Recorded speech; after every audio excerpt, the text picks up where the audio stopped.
Pag pulis ang may kasalanan, binibaby-baby. Pero pag ordinaryong maliit na mamamayan natin, agad-agad nakukulong. Pag minalas-malas, sinasalvage pa. Nasibak nga itong si Chief of Police dahil sa mga lapses na binanggit ko, ibinalik. Anong klaseng hustisya meron tayo sa Pilipinas?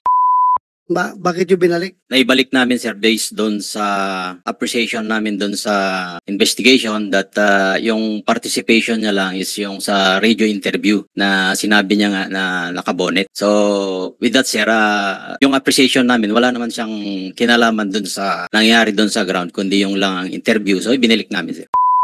Mr. Chair, alis na lang ako rito. Hindi ko matiis. Nakikita ko na parang itong mga pulis pinagluloko. I'm sorry, I have to walk out. Hindi ko kaya to. Mr. Chair, I would like to congratulate those two complainants dahil they passed the lie detector test. Ibig sabihin, lahat ng mga binigay nilang statement dito from the get-go ay totoo. Simula nung pumunta sila sa radio program ko hanggang sa pagdating dito sa pangalawang hearing na ito, hindi sila nagsisinungaling and they've been very truthful. And I congratulate you both and thank you for being truthful. Talagang maasahan kayo. Ito nga po masakit eh. Ito mga kababayan natin na maliliit, kung sino pa po yung biktima, pinasok na yung bahay na wala sa tama, walang dalang warrant. Mali yung bahay na pinasok, kung talagang merong talaga silang hinahabol. Of course, papalag yung may-ari ng bahay, yung pa yung kinulong. Ang masaklap, ulitin ko ulit, dito, nung yung anak susundan yung tatay niya sa presinto para kumustahin, pati yung anak ikinulong. Anong klaseng hustisya meron dito? Nang bugbog pa. Sabi ko nga, kayong tatlo, nagawa nyo yon sa bahay ng Camilon family sapagkat sila'y mahirap. Kung ginawa nyo yon sa bahay ni General Bato de la Rosa, now Senator Bato de la Rosa, baka may kalalagyan kayo. I promise you, hindi nyo kayang gawin yon sa bahay ng mga mayayaman. Hindi nyo kayang gawin yon sa mga taga Forbes Park. Or maski na sa mga wala sa village na mga bahay ng mayayaman. Hindi nyo kayang gawin yon. Look at me while I'm talking to you, please. Ikaw, just look at me. Huwag ka matakot, hindi kita kakainin, hindi ako kumakain ng tao. Ang tapang-tapang mo, pag pobreng kaharap mo, pero pag sa akin, di ka makatingin. Duwag ka pala. Napakaduwag mo. Ang kaya mo lang mga pobre. Titigan mo pa siguro hanggang sa matuna, pero pag kaharap mo ako, takot ka. Bagbuntot mo. Subukan nyo gawin yun sa mga bahay ng mga mayaman. Hindi. Baka naratat na kayo. Nagagawa nyo yun sapagkat, alam nyo, walang kalaban-laban mga yan. And I have witnesses na dati nyo nang ginagawa pala yan. At kinukonsinti kayo na inyong chief of police. Pinasibak ko, ibinalik. Anong klaseng hustisya meron tayo sa Pilipinas? Pag pulis ang may kasalanan, binibaby-baby.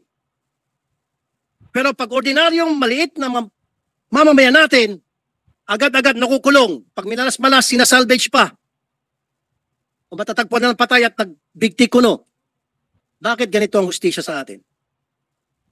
Pag pulis, nagtatakipan, nakakalusot. Pag pobreng kababayan natin, nakukulong agad. Yung mga karapatan, tablado. Nabubugbog pa. Ngayon, nasibak nga itong si Chief of Police dahil sa mga lapses na binanggit ko, ibinalik. Siguro, Mr. Chair, patawag natin si Chief PNP sa next hearing kung pwede, Mr. Chair. Yes, we will do that, Senator Tulfo. Well, andito yung nagbalik, yung Provincial Director. Can we hear from you, Provincial Director? Bakit yung binalik? Sir, good afternoon. Naibalik namin, sir, based doon sa appreciation namin doon sa investigation that yung participation niya lang is yung sa radio interview na sinabi niya nga na nakabonet. So, with that, sir, yung appreciation namin, wala naman siyang kinalaman doon sa nangyari doon sa ground, kundi yung lang interview. So, ibinilik namin, sir. So, dala-dala yung warrant? Dala po namin Oh, bakit sabi mo na walang warrant? Magbabalidate pa lang kami that time, Your Honor, nung... Sandali. Mr. Bakit Chair. mo sinabi na walang warrant? Mr. Chair, alis na lang ako rito. Hindi ko matiis nakikita ko na parang itong mga pulis pinagluloko. I'm sorry, I have to walk out. Hindi ko kaya to.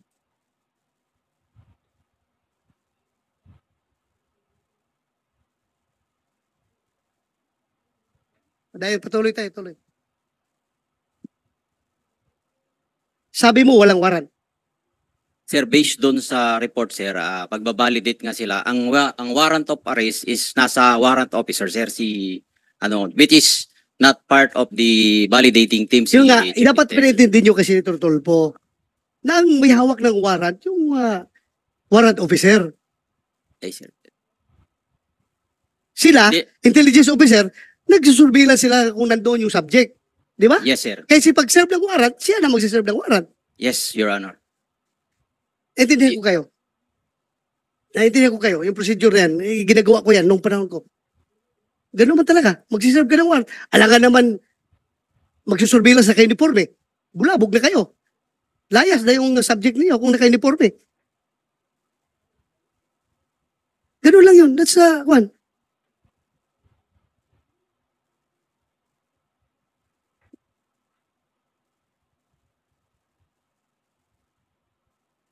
Nahirap yung ako. The worst thing na sabihin sa akin, binibibaby ko kayo, ay hindi ko matanggap-tanggap yan. Na binibibaby ko. What's the use of me being the chairman of this committee kung ibibi ko kayo? For the record, wala naman sigurong makapagsabi dyan na sinong pinakamaraming na contempt na pulis dito sa Senado? Kaninong komite pinakamarami na contempt na pulis at saka mga witnesses? Ako. Kaya wala akong pakialam kung sino kayo, kung dati ko kayong tao, basta kamali kayo, mamalasing kayo sa akin. Pero pag kayo naman ay gumagawa ng tama, hindi na ako papayag na wawalang hiyain kayo. Di ba? Fair lang tayo dito. Fair. Ayaw kong sabihin, porque dati akong pulis, bibibihin ko kayo? No. Record shows.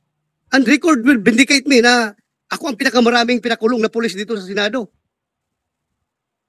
Ako ang pinakamaraming. Pero record shows also, kapag nakita ko na ang pulis ay totoo ang sinasabi, ay, by all means, dipinsahan ko rin yung pulis. Di ba?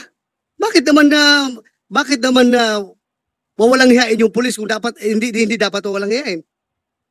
Ganun lang ako, fair lang ako dito. Wala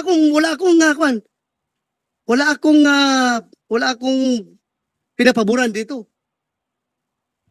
The most insulting action is for that kasama mo dito, mag-walk out, walk-outan ka.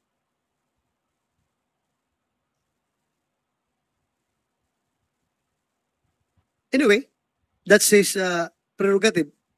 Kung ayaw na niyang makinig sa hearing, kanya na yan. Ako lang man, I am trying to be fair here. Wala akong bias dito. Kahit na sabihin nyo, dati akong chief PNP, ang dami ng pulis minala sa akin. Ako lang, fair lang ako. Ayaw ko lang rin na masyadong kinakawawa yung pulis na dapat hindi naman kakawawain. Respetuhin lang rin natin dahil kung ano yung right ng mga complainant na civilian, ganun din ang right ng mga pulis. Fair lang tayo. Yun lang sa akin. Ayaw kong ma-accuse ako na binibaby ko kayo. Never in my pagiging chief PNP o mahirap na magsalita dito. Everything is recorded. If you know me, you will realize. Para sa inyo, nakakilala sa akin. If you know me, you will really know me.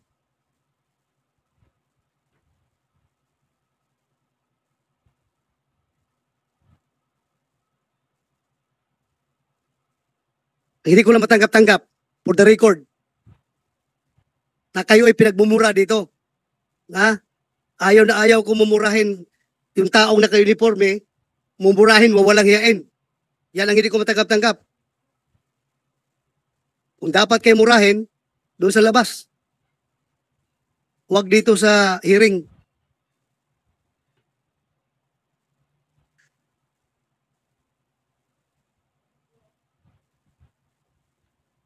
Kasi alam ko, gaano kahirap maging pulis.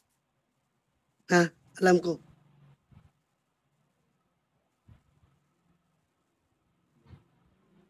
Paglabas mo pa lang dyan sa pintuan ng bahay mo, hindi mo na alam kung magkakabalik ka ng buhay sa mga anak mo pagkahapon. Kaya dapat respetuhin natin yung pagiging pulis. At doon naman sa mga abusadong pulis, dapat talaga may kalalagyan kayo. Kayong mga abusadong pulis. Dahil niyuyurakan ninyo yung uniforme, yung badge na suot-suot ninyo. Hindi kayo dapat magiging pulis. Oh my God, sabi ko sa inyo, I am your number one enemy kung masama kayong pulis. Hanggat saan tayo aabot, kahit matanda na ako, hindi ko kayo atrasan sa anong gira gusto ninyo.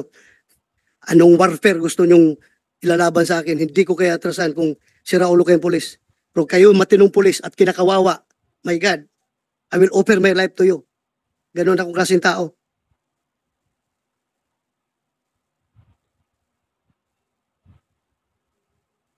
So,